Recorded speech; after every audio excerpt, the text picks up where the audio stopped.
Hey, this is John Leon Guerrero. Our guest today is Jay Mohr. He's a father to Jackson and Meredith. He's a wrestling coach. He's a down-ass homeboy. He's also an observer of the human condition, and he shares it in a way that entertains us and makes us all think. Maybe an oversharer of his own human condition as well. I often call him the Godfather of the Break It Down show, and it's true. He's been with us since the beginning, gave us our show's opening bumper for episodes, I don't know, approximately 8 to 50. We used his, hey, guess what, everybody, go listen to the Break It Down show to open up our podcast for a while. He's introduced us to several of our guests and has accommodated us and our friends on his couch. You know him for his dramatic roles in movies like Saving Private Ryan, $1 Million Baby, and Godfather 2. Actually, he was in none of those movies, but he was in Picture Perfect, Suicide Kings, and of course in Jerry Maguire. And on TV, he was in the brilliant show Action, The Ghost Whisperer, Gary Unmarried, and early on a little show called Saturday Night Live. He and Pete hung out and recorded this episode, and I wanted to give him an intro because I didn't get to be there.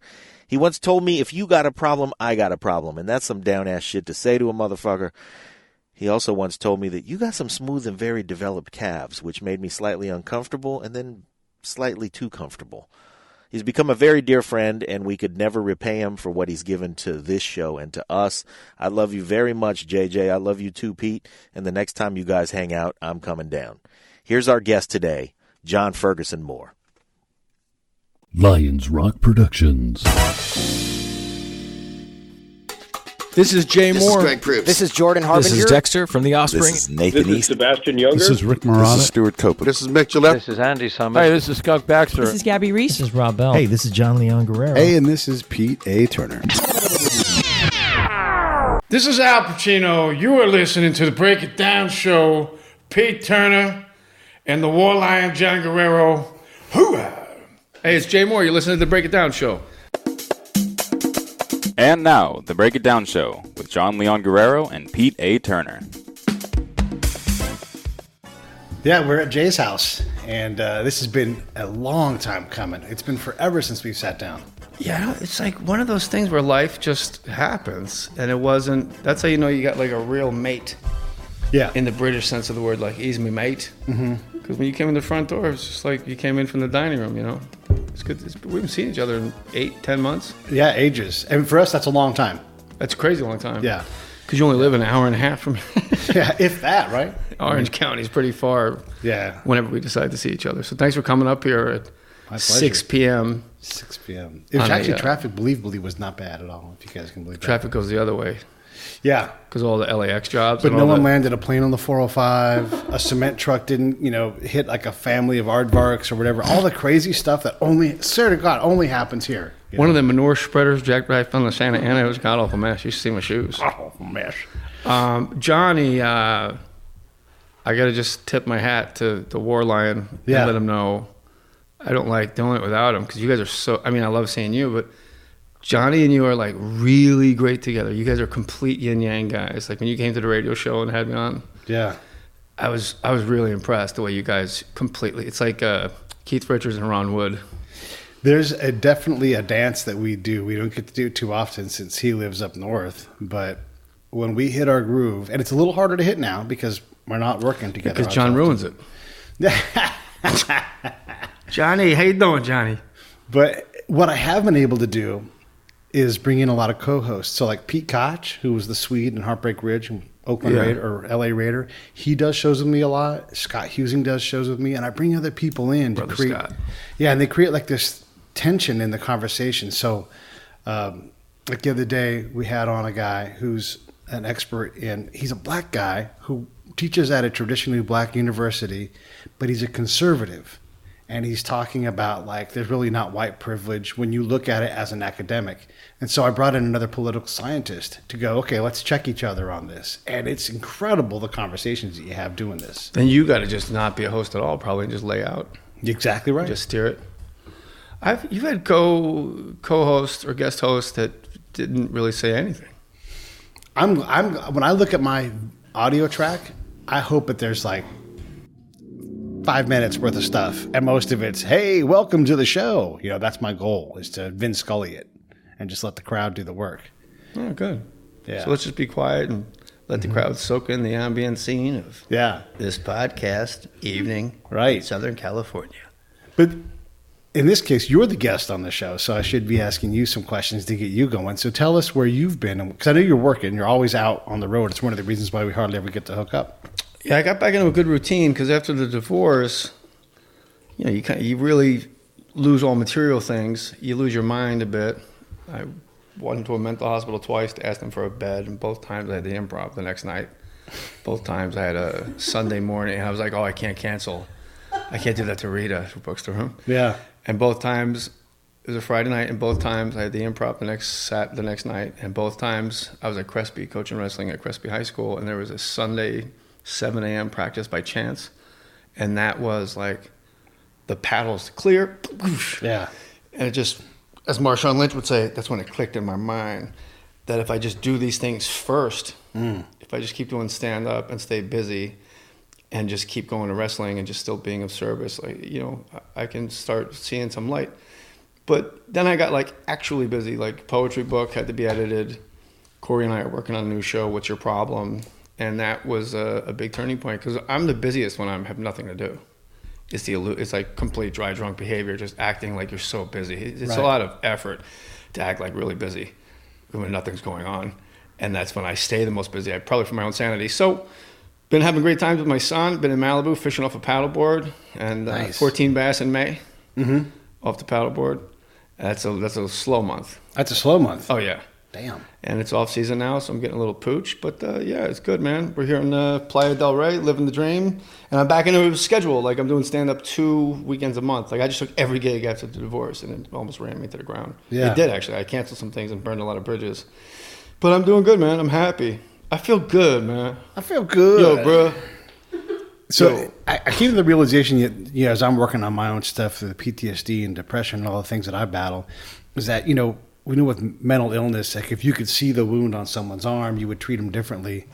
That same thing applies for a divorce, but also for the divorced. You know, you're like, I'm fine, I'm cruising, I'm good. Like, it's a weight off my shoulders. But if you could see on like your ribs right here, you're divorced, you'd be like, holy fuck, I gotta slow the fuck down. It's funny you say that because anytime I date, they don't get, like, I can't be the reason you're happy or sad. I can't. I go under the porch really well. Yeah. If I can't see you because I'm with my son, you can't be disappointed in me. You can't. Right. You may not. You're not allowed to, because that's the most crippling thing. Because then I cave in on myself. Yeah.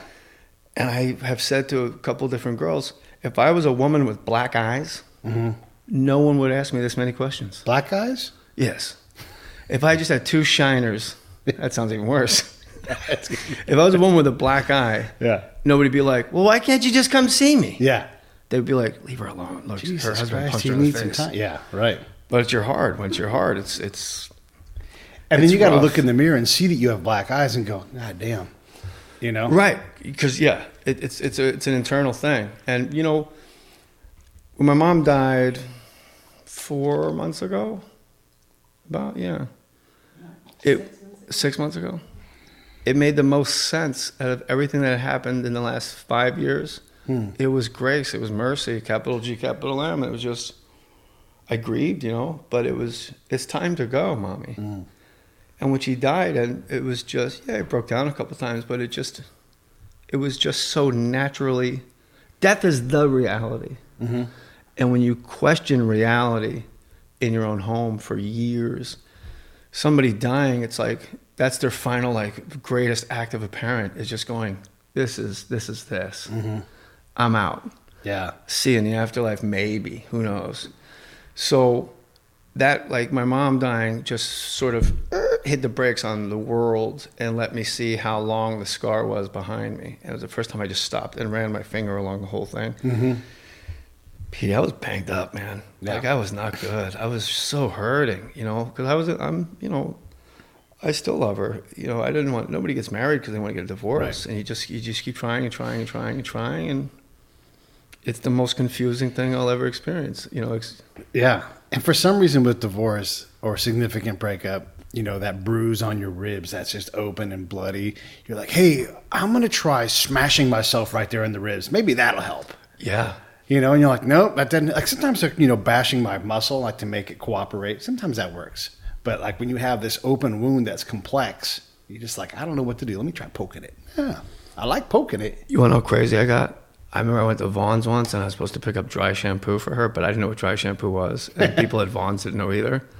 So I told her I'd be back in 20 minutes, and it was 45 minutes. And driving a PCH to Sunset, I was punching myself in the eye so I could tell her when I opened the car door at Vaughn's, the door hit me in the eye and I got knocked out. Yeah. And that's so I have some sympathy coming in so she wouldn't immediately be like, what took... She was never like yelling at me. It was, I'm not going to even say anything bad about her because I love her.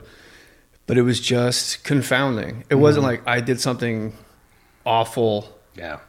And it's like, well, because that would be identifiable. That's the thing. Mm-hmm. It's just a watercolor that fades. It's inexplicable. It's hard, man. It's really weird. But I just saw one of my son's friends. There's these twins he plays with, and the mom said, how you doing? I said, good. I said, you look really good. You look happy. She goes, you look happy. This just happened a half hour ago. I go, I am happy. Mm-hmm. It just felt good to say. Like, yeah. I'm happy. My mom came to me in a dream, and she said, it was like the MasterCard logo, like it was our hearts kind of came together, 2 circles, until we were half and half. Yeah. And then it was just blinding light. This was about a month after she died, and she said, look who you're surrounded by now. Yeah. That's what she said to me in the dream. But she said it like in my chest, not my ears. And like you were in there, and just Corey, Teresa, my son, Carol, like, and it was just beautiful. Like it was just, yeah. So I'm surrounded by all the best friends in my life, with the exception of Corey and Kenny, I've known 5 years or less. Yeah. Aaron.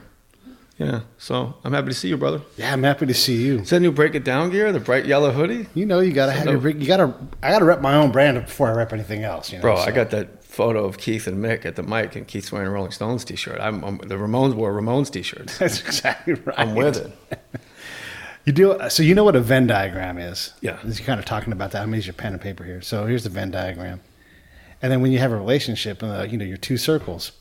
But really, life is an Euler diagram. Do you know what an Euler diagram is? Euler diagram is this. What's all the other shit goes in your European hockey rink. But an Euler diagram captures a more complex picture. It's like the back page of Esquire. Yeah, kind of. It's like goofy stuff like this. But so you have all these different things that are your life, So if you're this and then this gets ripped away, you feel like there's all this damage and there's nothing else there. But there's all these other things that maybe you didn't have time for before. And, there's all these other complexities that, interesting. Join things together in an Euler diagram. So Pete draws like 2 circles, like the MasterCard logo, like not sponsored, like I said. And there's a giant square overlapping the back end of one of the circles. So like that's wrestling. So when this circle leaves me and this is all empty, I just kind of sag back into this. And that creates gravity for this, which is stand up to bang into this and bang into this. It's a whole bunch of different shapes overlapping is what Pete's showing. Right. Euler? Euler. Like Edmonton? No, Euler like the math genius Euler, Euler. Whatever. He's a show-off speller. Yeah, show off. Who's Ven? Is it Vem or Ven? I think it's Ven with 2 N's. Maybe it's 15 N's. Ven. That was a great answer, Petey. Is that a guy's last name? Yeah. Can you imagine being that famous and that much of a genius that what they name after you is a fucking diagram? Maybe it's his diagram. They could name a bridge. It is obviously his diagram. I mean, it could also be Lou Gehrig's disease. Yeah. Yeah, if he even had it. How hammered are you if you're like, it's 2 circles, bro. It's 2, no, not a triangle, This is 2 circles and they touch in the middle, and where the 2 touch in the middle and overlap, that's the common interest. You guys are idiots. You guys have Coke? Exactly. The Venn diagram made me think of something, but I can't remember it, and I feel like we should put the pen down because we're both drawing goofy things on each other. Were you ever married? I was, yeah. I married one time. And then I had another real significant relationship, a fiance, but that all fell apart when I came back from Afghanistan. It was already falling apart, but that was the end. Did you start seeing her before you went into the service? No. No, she's after. Okay. So it wasn't like you went into the service like, this will fix it. Yeah, no, none of that stuff. Although somewhat, because I'm like, hey, I need to make some money. I'm going to go and do some of this more of this contracting work, you know. So there was a sort of I'm leaving to go work overseas. There was that aspect in that relationship, that second one. Well, thank God for the work, because then you didn't have to sit and do the work. Right. Yeah. Oh, yeah. You know Rob Bell's book, The Zim-Zum of Love? Yes, I know that. I have not read it, but I do know that book. It's exceptional. It'll help you, like, even though you and Jerry are doing good, it's just really interesting. Zim-Zum, I know you know because you said, but for the listener, it's Zim-Zum is an old Hebrew word he found in the Talmud. It means the space between two. It's like the Venn diagram. It's two circles. Oh, actually, let me start that over. It's the circle. It's the space between two lovers in a circle, and it's always getting tight. It's getting wider. It's getting huge, the size of a city block. It's pulling you like through one another. It's always moving. And he said, it's a really cool book. And he said, in order for you to get married, you have to die to fit into the circle. You can't bring all your baggage. Like people bring a lot of baggage in a relationship, but if you bring all of it, there's no room. There's literally no room. There's no room in that house. There's no room in that circle. Yeah. So like a part of you has to just die. I remember Burt Kreischer saying, it's no doubt Nikki killed the Tupac that lived inside of you. And I was like, she did. So like I did become a better guy because of her. Yeah. You know, like she did encourage like the gentility and the sensitive stuff and, you know, being more compassionate. You know, she had a special Aunt Christy and stuff. And yeah. And then I just went, then I went mad. Then I went insane. And I thought I was talking like a robot a lot. Oh. It was great. Yeah. Wow. Hey now. Beep. Hey, if animals could talk, which I almost said race. Which breed of animal do you think would be the rudest? Don't humans talk? You know what I mean. Well, okay, so like critter style animals. Okay. Yes. Critters. No. If human beings could talk. Yes. No. If animals could talk, which animal would be the rudest and which one would be like the best? Oh, the best? I know koalas would be the most stoned because they're just stoned all the time anyhow. Are they? From what? From the eucalyptus? They're like, fuck. Why does it make them high? And sustenance? Yeah, I think they don't live on much. If they can't do anything, like they're pretty much helpless. So like if anything wants to attack them, they're like, whatever, bro. I know they're Australian, but do you think they have like I always think they have like old like John Houseman British accents. Like, hello. Well, you're very clever. They'd be very dry, like Flight of the Conchords dry. Yeah. I'm partial to the slow animals, I think, because I think sloths would also be... Sloths? Mm-hmm. Sloths? Yeah, well, that's the British way. If we're going to go British. Yeah, yes, a sloth, yes. They're like idiot. They can't be that important on the food chain where we can't do without them. Like bees, you're like, I hate bees. I'm allergic to bees. I wish they'd all go away. Like no bees, no human beings. Yeah. Like no mosquitoes, no human beings. No fish, no human beings. Yeah. So, but like no sloths. Yeah. No, like, hey, the pandas don't really like to have sex. Like, well, then who cares? Yeah. Like that doesn't affect They're us. all incels. Yeah. Yeah. So which animal do you think would be the rudest? The rudest? Oh man, that's a tough question. Let's see. What's a rude animal? I'll say house cat. House cat? Maybe. Might as well. Yeah. They're aloof, that's for sure. But then I'm going to say like, the coolest would be like just like a yellow lab. A German short-haired pointer like, hey, my man. How about a skunk? They're pretty rude. Like, because they could just turn tail and run, but they like turn tail and shoot. And they fuck everything up. I feel like they don't have control over it. It's like when a fart leaks at the gym. You get your earbuds in so you feel like you're immune because you're listening to Run to the Hills by Maiden. Yeah, that's... I lived alone today. Oh, that's Number of the Beast. Never mind. Skunks, I feel like, are like, gotta go. Because they always get that big waddle in the ass. Mm-hmm. Hey, when did skunks get so aggressive? When you were a kid, all you saw of a skunk was like its tail going into the gutter. Yeah, leaving. Yeah. Now, like, you flick your high beams and you're beeping, a skunk's like, in a minute! So I'm up there, yeah. Turkeys. Up in my hometown, there's so many turkeys now, and they will stand there in the street and they're like, yeah, whatever, I'm crossing the street, fuck you. They don't fly, right? I got my bitches. No, they can fly. I got my bitches. They can fly up onto the roof. Hats. Yeah, they're like, my bitches are here. Get the hell out. And they like, have fancy hats. Yeah. And fancy necklaces because they're stupid skin. Chickens probably are like pissed off all the time because they can only fly 3 feet. Kiwis, they have no feathers. No. We're all doing flightless birds. Yeah. So yeah, that's got to be the rub. How did nature decide that a sloth could survive? Because that thing has no ability to do anything. And it's like the size of Corey. Yeah. They're pretty big. Yeah. Not that you're big, but I mean like... No, they're not as big as you and I. That's why I use Corey. Right. Yeah, they're like maybe a medium-sized dog upside down hanging from a branch. Like Corey. Yeah. She can't get rid of that cold. She's like sleeping outside, hanging upside down. You ever see that show Naked and Afraid? Yeah. So there has to be a thing where they're not allowed to just bring a lighter. Because you have to bring a thing. Yeah. Well, they don't got pockets. So bring pants. Bring pants. Bring pants is your thing. It's either steak or pants, right? Yeah. What would you bring? Tarp? I'd bring a knife, I guess. It's pretty useful. What about a lighter? Like there has to be a rule in the show, like you're not allowed. You don't to need bring a lighter to make fire. If there's things to make fire there, you don't need I'm a talking lighter. to Berlinery over here, Mr. Spy. Yes.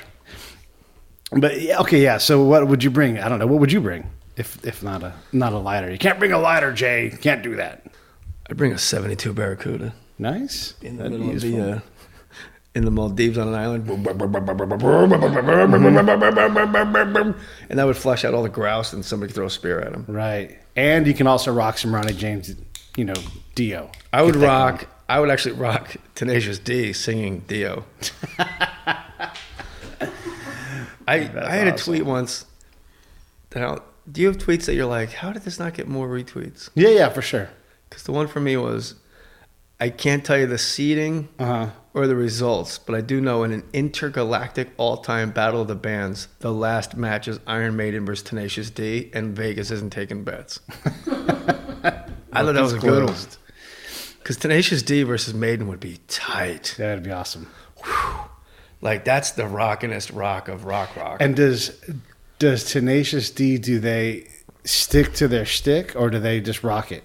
No, their songs are like crazy great. Yeah, but sometimes they do, like the interstitial bits and stuff. Yeah. No, I'm talking about just their tunes. Just their tunes. Like just the song rock. Tribute is amazing. Yeah. And Explosivo, climb upon my faithful steed, then we're gonna smoke some weed. I used to be able to sing a lot higher than that.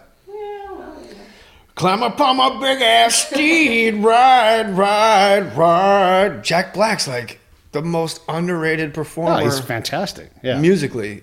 I mean, I like him in movies and stuff. But yeah. Man, that guy can fucking rock. I think it's because he makes a joke out of it a lot. That it's the music is straight ahead. No, but what I'm saying is that when he does the jokey stuff, it makes you think he's just goofing, but he actually has chops. Yeah.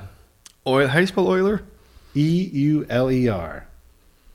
Basically the greatest mathematician of all time. I'll be the judge of that. Okay. It's not better than me. Ask me any math question in the world. 7 plus 14. 2. Yep, see? You got it. Thank you. Wait, 7 plus 2 is 9. It doesn't matter. Well, according to my Euler diagram. Looks like Euler. All right, so we're talking about music, and I want to hold you to task a little bit here. Please do. Because on the album fight thing, you always go back to some of the earliest stuff when we were figuring it out. Some of the most recent ones, too. Like which one? Well, take me to task and finish Okay, well, first, thoughts. So you talked about Yellow Submarine versus whichever album it was. It was Yellow Submarine beat Jane's Addiction, Nothing Shocking. Right. Which is impossible. Okay, that's fine. It's statistically, mathematically impossible. The entire process evolved into something that's much more challenging now and rigorous, I think it's gotten just as bad. No, I don't think so. Duran, okay. Do your listeners know all about album fights? Yeah. I gotta stop doing this to the pen. Because I go track for track. Like, I do it the right way. Yeah. Duran versus Motley Crue. Duran Rio, which is not good. There's 2 songs on there.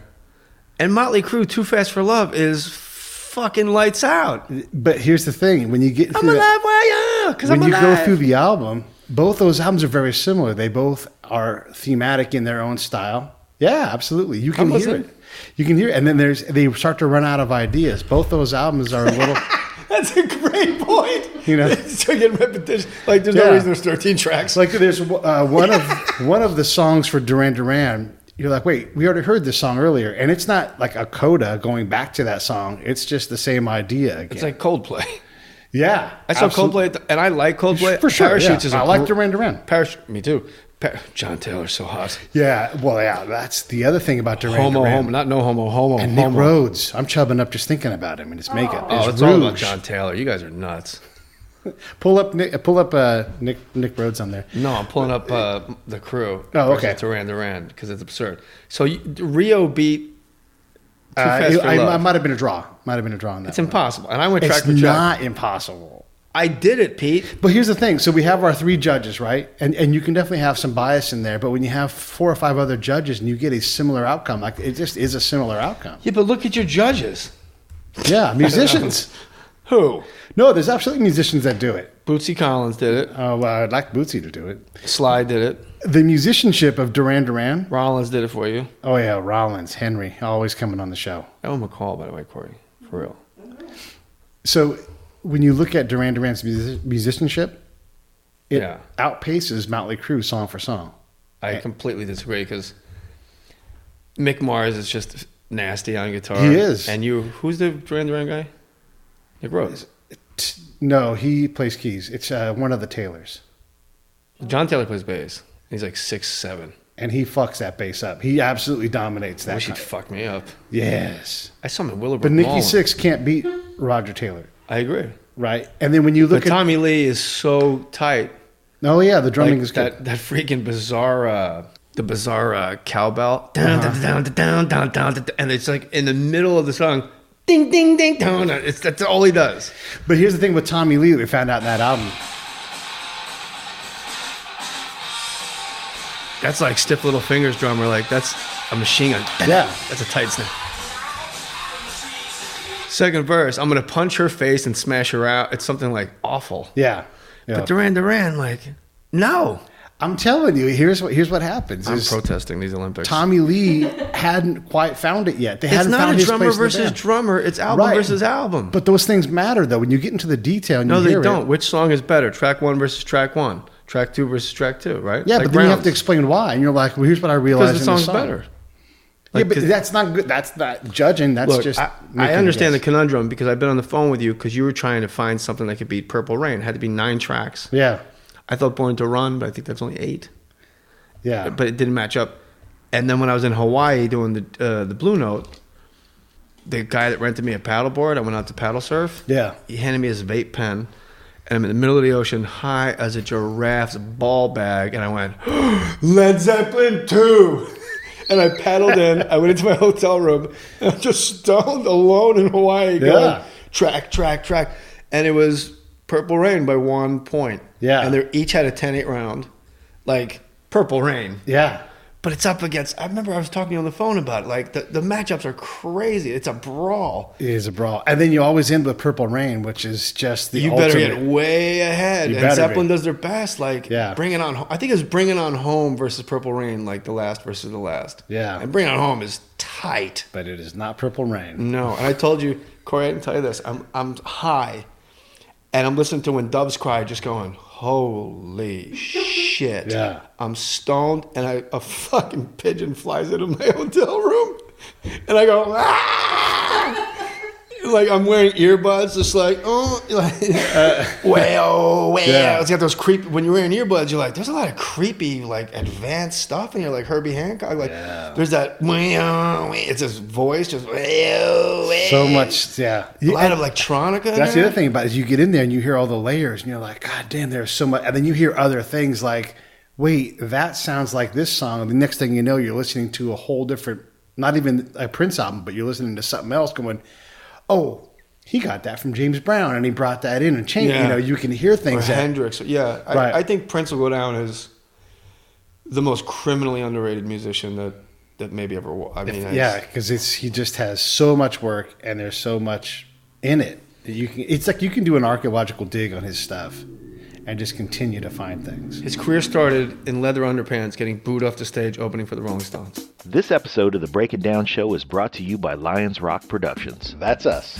We publish, evaluate, and develop podcasts just like this one, consult others to build their own, and create associated content and content marketing strategies. So if you're launching or expanding your social media presence, your business or your personal brand, or if you just want to take your media presence to the next level, Reach out to us on Twitter. at Pete A. Turner, or at JohnLG69. At the Break It Down Show. There's 1,000 ways to get a hold of us. Now enjoy the show. In leather underpants, getting booed off the stage, opening for the Rolling Stones. They were throwing bottles at me, like, who's this gay Puerto Rican? I'd like to hit on underrated musicians, and I would like to do album fight on more stories because I got a bone to pick, man. Because All right. Yellow Submarine beat Jane's Addiction, Nothing Shocking. Yeah. And what everybody said on Twitter, at Jay Mohr 37, at Pete A. Turner, Yep.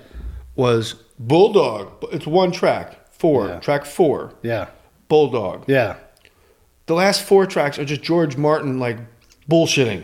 Yeah. Literally, like, tinkle, tinkle, tinkle, like playing triangles and stuff. I'm like, Bulldog's up against Ted Just Admit It. Yeah. Nothing shocking. And I'm like, this is a wipe. If that's the best song on the album, this is a rout. And I was just overruled. And that was after the James Gang lost to, I forget what it was, but the James Gang rides again. But again, we improve the process substantially where there's actual analysis that goes into it, outside of the judges. And then, that analysis accurately predicts what happens the vast majority of the time. Richard Lackey does great work. And so then the judges sit down and you don't just get to say, this one's better. Like, I make you cut the baby. Like, no, here's a baby. You got to decide. I cut it a little bit on Zep too for you. I mean, but we were Yeah. on the phone. I was driving, so I had a destination coming up. Because if you do come up with a tie in a song, you're going to get called a coward, and people don't I like hate that shit. judging something a tie, bro. Yeah. Now, if you the throw whole leg fight kicks, is I'm a giving you tie, the that's a round. different story. If you jab, I'm giving you the round. And if it's a MMA, if you throw leg kicks, I'm giving you the round. All right, so let me I'm a ask you, sucker. in terms of fighting, right? Do you want that flurry at the end to show the guy, like, Doesn't sway me. doesn't sway you? Because it does sway some judges. Well, they're bad judges. And then, The guy that keeps sticking that jab in the other guy's face is controlling time and space. The difference between a coach said this to me once, Simi Valley's head coach of wrestling. He goes, the difference between offense and defense is airspace. On defense, I make it. On offense, I take it. so That blew my mind. when you have someone, Yeah. If I'm jabbing, I'm taking your air from where my fist starts to your nose. Right. I've traveled through the air. Yeah. And I took your air away from you. Literally, and like through it, or like in wrestling, when I shoot a double on you, I remove the air between us because now I'm against you. Yeah. And when I hit you, I remove the air from your lungs. I got to Yeah. make a collision. That was great. Changed how changed a good portion of how I coach. Anyway, so someone like Floyd Mayweather or I don't know, any of those fighters that are so good at defense that you just Roy Jones, Broner perfect. before he just, I don't know when he Right, fell Jorge off. Paez, that guy had like Yeah. a spring for a spine, right? And it was just like you're like Alexis Arguello you couldn't hit, right, you can't hit those guys. except unless you're Aaron Pryor. Well, there's that, and Aaron Pryor got hit a lot. And then there's like Mickey Ward, who's like, or like this the classic Mexican fighter who's like, I'm going to get you in the ring somewhere, and we're going to throw, and then that's what they're looking for. And so you have the hunter, and then the guy that can't be caught. How do you sort that out when you see it? Now, Floyd Money Mayweather is different because he's really super elite, and Roy Jones super elite. But when you have two guys who are fairly evenly matched in terms of skill, and one can't be hit, and the other one is constantly hunting, who wins those kind of rounds for you? The guy I'd rather be if it was a real fight. Okay.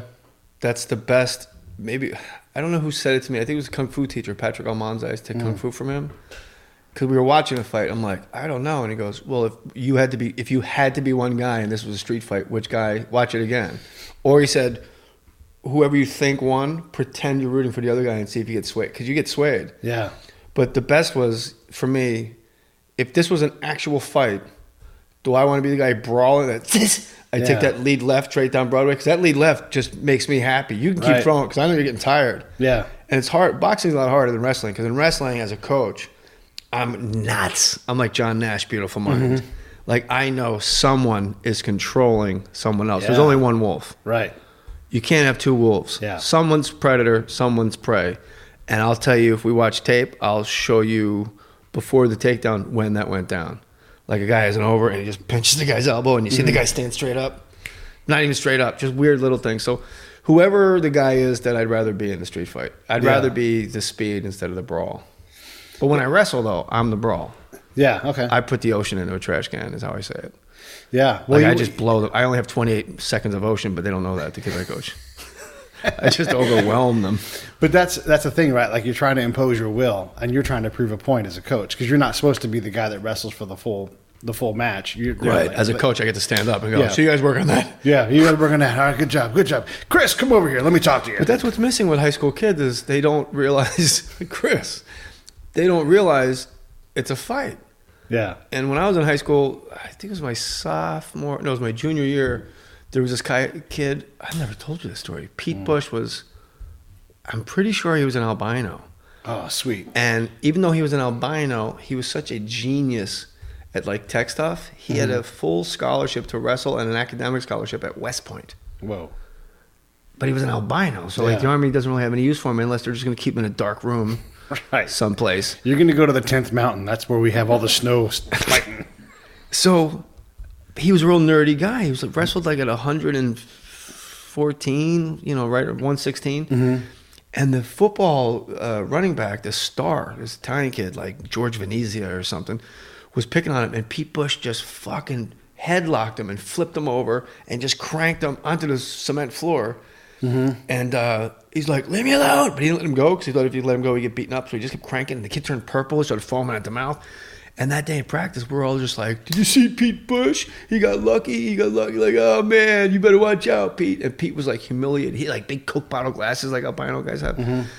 And Coach Jim Sauer goes, why do you guys think Pete's going to lose a fight to a fucking football player? What do you think you're learning to do in here? You're learning to fight. And he threw his whistle and he walked out. And we just looked at each other like, we can fight? The next month at school at Verona High, so much fighting, fucking bedlam. We were just like, "Come on, you got an eye problem?" Just starting shit. But the kids don't realize it's a fight. Like until you've been like, shake hands, go. Yeah. And the other guy just clubs you behind your head. You're like, "What's going on?" You need killers in the room, man. That's where I come in. I'm the killer. Oh, I thought you got like you come in to get the killers calmed down by hugging everybody. No, I do that sometimes. Yeah. Mellow out, guys. We have Bren Foster on the show. The show hasn't put up yet, but he put on that show, The Last Ship, and he's a multidisciplined black belt. So, and he's got like really like it's like Taekwondo for the kicks, but also like he's got a variety of mixed martial arts. So he's also a black belt in jiu-jitsu, Brazilian jiu-jitsu. That impresses me because the things about one style that I don't like Taekwondo to me is just right. Unless it's a front kick. Yeah. Like you're going to kick to my head. That makes me happy. Yeah. It's like punching to the foot. That's what the Kung Fu guy said to me once. Like, would you punch at somebody's foot? Like, that's a long way to travel. Just kick them in their knee. But the fact that he does jiu-jitsu means, like, when you hit the ground, we can get grimy. I'm like, that guy's bad news. Muay Thai guys scare the shit out of me. Absolutely. I was at a gym in Jersey where my parents live, and we were, like, sparring a little bit. And I realized as I went across the ring to touch gloves, I'm like, oh, it looks like the Red Bull logo, but it's not the Red Bull logo. Oh, that's the Muay Thai logo. And then I heard like, the Fed Thai, like some weird language. And I look over in the corner. I'm like, these are all like Thailand. I go, oh, no. We touched gloves, and I kept going like I was going to give him a bro hug. And I put my arms around him and said, I'm leaving the ring. I have to go. Because those guys scare the shit out of me. Yeah. I want to do with a Muay Thai guy. They can kick you when they're standing against you. They can hit you, and also they do a whole lot of self-damage to get like to where you hit them and they're like, yeah, I've been hit there 1,000 times. Yeah, my shins, I don't have nerve endings in my shins anymore because we used to roll bottles on our shins because we were told that's what Muay Thai guys do. Yeah. So they don't have nerve endings in their shins so they can kick things harder. Yeah. So if I stub my toe, it hurts, but if I hit my shin, I don't really feel it. That's why I got so many cuts on here. Right now, Jay's showing me his legs. Oh, yeah. I don't feel anything, so I just got all these like scars. That's fresh too. Mm-hmm. It's probably when I got jumped by NASA. NASA? All right. I don't want to hijack your show, Petey. Oh, no, I'm having a good time. So, all right, let me ask you this then, since we're talking about fighting and everything. I was going to bring in Bren Foster. So, Bren was talking about in his, as an actor, being prepared and everything else, and I think this has to work for wrestlers as well, is once you've been hit in the face enough times to know that you're like, I don't care if I win this fight or not, I just know that I'm going to give you a fight. It's a different kind of guy to fight. Yeah. Like a guy that's lost, like, yeah, whatever, I'll lose a fight. Like same thing in wrestling. Like, I no longer fear losing because, shit, I lose every day in the gym. Yeah. There's something to that. Like, I know I can get punched in the face and you're not going to stop me there. Like, there's still going to be more fight. How do you get your guys to learn that? Repetition. There just has to be a lot of those fights where they don't get it. Because some kids show up and they just want to bang. Like at Scott Glab, down at Santa Ana, he's got kids in gangs. Yeah. He's got illegals. So I went from coaching at Crespi, which is a private Catholic school, kids that wrestle. I'm trying to convince them, like, you're in a fight. Right. To going to Santa Ana to coach with Glab a little bit as a guest. Mm-hmm. And it's like, these guys can fucking fight. And it's like, all right, now let's learn to wrestle. Yeah. Someone could punch me in the ribs down there and bruise my ribs up once. Did I ever tell you that? Ow! Ever tell you that? Punching! No. I had to get in a front headlock, and I'm trying to teach him this thing to get out of the front headlock. I didn't know the name of it. I'm like, circle to your right, circle to your right, and he just with his left hand, just like maybe a 6-inch punch. His hands on the mat, and he's like, in my ribs. I'm like, ugh. Yeah. And Glab loses his mind, like, hey! Solario was the kid's name. Mm-hmm. And I played it. If it was on the street, I might have taken a knee. Yeah. But I was already on, close to my knees in the front headlock. Yeah. And it maybe the coolest thing I've ever said. I just go, still 0-0, man. Like, that's the best. That's all I could actually get out. Yeah.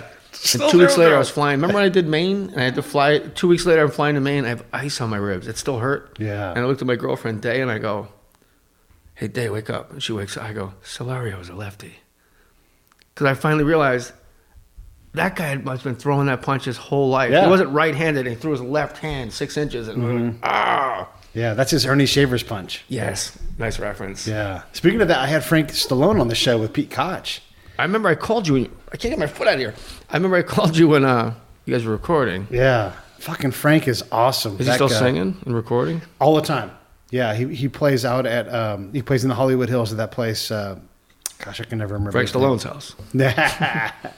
No, it's, he plays at Herb Alpert's place every month. Vibrato? Yeah, up there in the hills up there. And so Mulholland and yeah, that I place. saw. It doesn't matter. I saw Dave Brubeck there. Oh, okay. Yeah, that makes sense. It's just bizarre to see like a jazz god Yeah. and old, but still just like effortlessly Yeah. Yeah. tinkling away. So yeah, when a kid's banging like that, it's interesting that you said that about. I know I most likely will lose this, but I don't care because I just got to finish with. I have to be able to retreat with dignity. Yeah. But in high school wrestling, it's such an accelerated. There's so much import, and that's the worst mistake you make for mindset is, and probably for battle too, Petey. Yeah. I would guess is like this battle's the battle. Like, no, you're just doing your job. Yeah. We're gonna go in. We're gonna get a high value target. We're gonna get out. It's not like this is the one. Right. And everybody's all hyped up and stressed out because then you're not thinking right. So, but with wrestling, you lose a match and then you lose another match. You lose another. Suddenly, you're a 10 seed, not a 3 seed. Yeah. At the end of the year, And I'm not trying to encourage losing. What I'm saying, No, I know is exactly you don't what you mean. fear losing at all. Because that's how I am. I think in life, Yeah. like I don't give a fuck. Let's go. Yeah. And it's it's what really struck me when you asked me that is because I tell every freshman that comes in, I go, I don't care when he's like a couple months in. I've said it, not every. I say this a lot. I don't care if you go 0-50 in the next 2 years at all. Effort. I just need effort. If you go out there and show me effort, and I see you working, and he's better than you and pins you, you're gonna come off the mat. I'm gonna kiss the top of your head. I'm gonna hug you. I'm gonna tell you I love you. It sounds weird right now, but trust me, that's what's gonna happen. And I don't care. Yeah. Just don't quit, because when you turn the corner, because of the effort, you're gonna get the result. So I don't really care about the wins and losses. If they go out there and brawl, I'm really happy for them. How do you do that in life as an adult when you get a divorce? There's no brawl. Then you're the other fight. Then you're, I said Neil Patrick Harris. Then you're Him too. And Vince Neil, all the Neils. Neil Diamond Phillips. I don't know who that guy is. Neil Diamond Phillips. I'm thinking of Lou's brother. I just gave Lou a brother. Lou, we got to get back with Lou. What was the question? Neil Diamond Phillips just smoke screened me out of reality. Oh, then I become Floyd Mayweather Jr. I think humanity has to do that. Right. And when you're brawling in a situation in real life, whether it's your boss, your wife, your husband, your boyfriend, your girlfriend, your parents, your kids, like if you fight as an adult, you're a fool anyway. Yeah. If you tell somebody how you feel, Corey and I have never had a fight. She goes, I don't like this, I don't like this, I don't like this. And I'm like, you're absolutely right. this tone, this text didn't have tone, and this like or I don't like something that she did, I'll just go, well, it never really happened, but. It's the same thing with raising kids, though. You've got to look in your bag. Like, you can't both be bad cop. You can't be bad cop and batterer cop, and then even batterer cop still, right? Like, is that Venn with 15 ends? Batterer. So many ers, yeah. But I mean, that's the thing. Is like, it's easy for like one of you to be the Punisher, and like that's your only hammer. Like you and Nick, you still have to raise a kid. You know, there still has to be. So you can't just both come at Mackie hard and be like, you know. Anger. It's like, okay, well, we got to try something else. Like when I had to, Brenda was smaller and she needed parenting. Jennifer handled most of it. That's her mom. And when she called me, I knew she was out of tools. And so my job was to get a hold of Brenda and kind of try something else. And so I said, hey, Brenda, I have to yell at you now. So I'm going to holler at you. She's like, I know. And I'm like, why do you think I'm talking to you? Because mom's running out of patience. And I'm like, yeah. And so that was the whole conversation. Was my form of hollering was like, you know, we have to deal with this. But there was no actual yelling because they already tried yelling. They already tried, you know, all the things. Yeah, you and Brenna are, for me, like when you guys come to the house in the Palisades, kind of like the ideal, like how you want to be with your kid when they're like 18, 19, 20, 21. Like, because how you are with your parent when you're 20 is the result of consistency, reliability. Yeah. Because she's really comfortable around you. Yeah. And it made me real happy to see. And I think that's how I am now with Meredith, with Mackie. Because if I yell at him, it's like he's either about to get hurt or he's so out of it. I just want him like, hey. Yeah. It's never like, what are you doing? Boys lock in. They get vapor But you got locked. to get them to lock in. And sometimes that's like slamming your hand on a table or whatever. Well, sometimes they lock in on the wrong thing, and you're like, hey, dummy. And you're like, what? I'm a dummy. Sorry. Boys are dumb, and they smell, and if they didn't have to brush their teeth or wash their ass, they wouldn't. Oh, my God. I got to tell you a funny thing we came up with the other day. We were talking about how, like, boys are dumb. And they do, you know, they just do dumb shit. And then it doesn't always get across, like, the gender barrier. Like, it's like stays in the guy world. And I'm like, for example, if you're a young dude and you make out with a chick and you end up finger banging her, you are for sure, at some point in your life, going to save that flavor saver, and you're going to sniff your finger later on. And then you can be like, I finger banged, you know, Jenny Thompson, whatever her name is. There is no Jenny Thompson. And your friends will be like, bullshit. And you're going, bam! You're going to present the finger, and he's going to go, oh, shit. Yeah, you did. And then the third guy is going to jump in. Wait, what? The third guy will be like, wait a second, that's bullshit. And then he's going to jump in. Let me smell it. Mm-hmm. I don't know anybody that... I grew up with finger bangers. Well, I'm just telling you. By the time guys were getting laid, I was in the wrestling room. I was just living a monastic life already. Yeah, you were inkwelling. And be like, look at this. Look how deep I inkwelled him. Inkwelling. Checking his oil. I love that. Oops. Whoa, check his oil there. Some coach looks at it and goes, just checked his oil. Like, I saw you. Yeah. I like... the thing that boys do is the appearance of effort is so lacking, where I think girls are a little more, not conniving, like just they put in more effort on how they're going to fake the effort. Yeah. Like I did all my homework. Like it'd be like some like Sanskrit scribble on a page from far away. It's like, look, I wrote everything down. Yeah. But like you tell a kid to go wash his hands, and he'll fake wash his hands and make noises like he's Michael Winslow from Police Academy, like and his hands are under the faucet where the water would come out anyway. Yeah. And he's rubbing them together as if there was soap on them. And then he actually goes and dries his dry hands. Yeah. And I remember, I do this on stage too, but I'm standing there looking at my son through a crack in the door. I'm like, who fucking does that? Yeah. And I realized, I did that. I've done that. Exactly that. Yeah. The trickery and then slowly improving upon it. You know, like, no, I know you didn't wash your hair because guess what? Your hair's still dry. Well, I dried it with a towel. Like, no, you have beans in your hair. Yeah. You didn't shower because there's beans all over your face and body, and your hands are covered in beans. Right. No, there's dog poop. Like, what? No, it's not dog poop, but it's like, it is. Yeah. Like, they're just, you can tell when a boy's lying because they touch their shirt when they're talking. They touch their shirt. Or their belt loop. As soon as he goes, what happened is, you're like, Yeah. No, my son thinks I spy on him at school. He'll get in the car. I'm like, did you get a timeout last year? I'm like, did you get a timeout? He's like, no. And I go, you know, Mrs. Yamaguchi emailed me.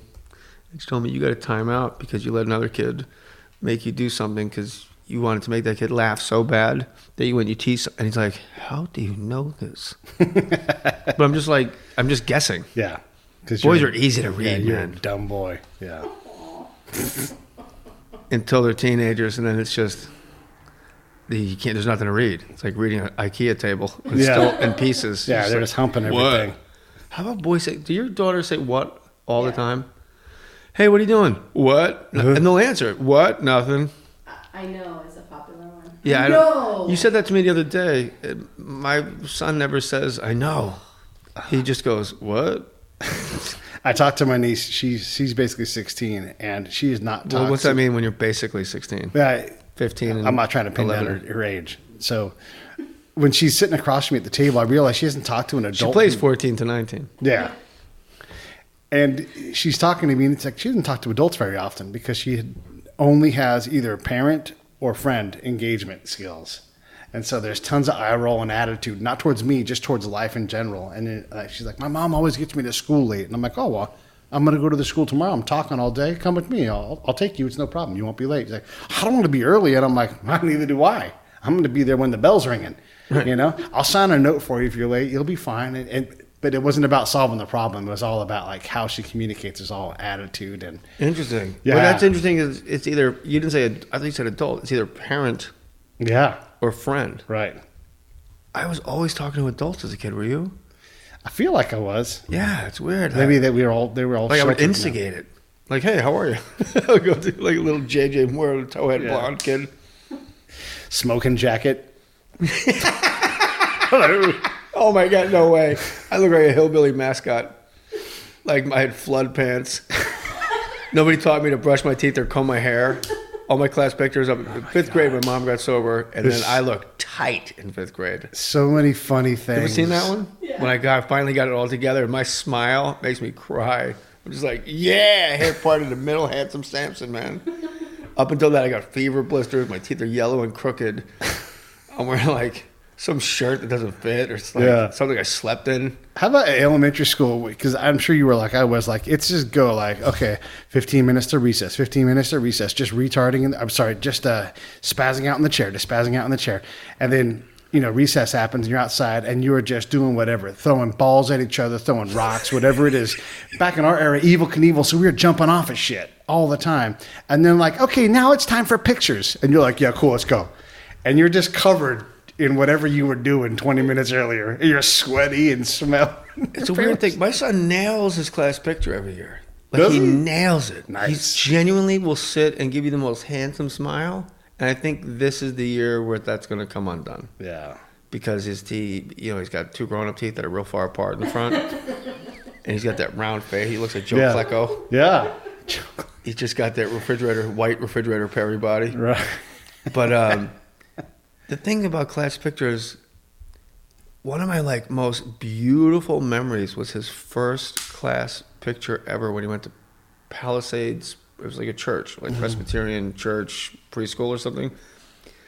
Because it was what Jackson went to. That's when I first saw it. It's like that's the first and last actual beaming smile with no weight on a person whatsoever. You're 4 years old. Somebody goes, sit here. You sit down. They go, hey, I'm going to take your picture. Smile. And they go, all right. And the next year it's like, how do I look? It's like a goofy, like Steve Martin grin from Parenthood. Like, you look like this. And they just get weirder and weirder, like Calvin and Hobbes, like those weird faces. But I remember like both boys, their first picture, like their first school picture was something. It was heartbreaking because I knew it was never going to be captured again. Yeah, it's interesting. But Mackie nails his, man. He's a good-looking kid. Yeah, I got handsome boys. You want more kids? No, I'm good. You're fixed, right? Yeah, I'm fixed and glad to help out with other people's kids when they want a break. But I don't want anything more than that. What if I need a donor? You can't help me out. I'll give you a kidney. I meant like a sperm donor for a kid. I don't think you make kids with. You can probably go in there and fish some out somehow, some way. Shoot some kidneys into people. Yeah. Fish them. Oh, that's what they got to do. They got to go in and get them. Suck it out. All right. Well, thank you. We've been doing this for an hour. On that. Huh? You're not ending on sucking them out. No. Not through the actual. Anyhow.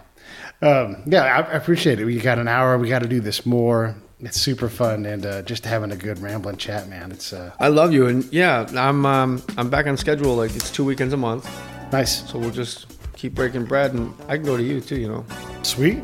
We'll do that. Walk Or around- we'll just go meet at the pier and just go for a walk and talk. Those which are awesome. pier? Any of them. All right, do you paddleboard? I will. I got to get over. I got a new hernia. I got to get over, but I'll paddle. You got another hernia? Yeah. What the hell do you put in your lunchbox? Iron bars. Nice. And that, my friends, why he's Pete A. Turner.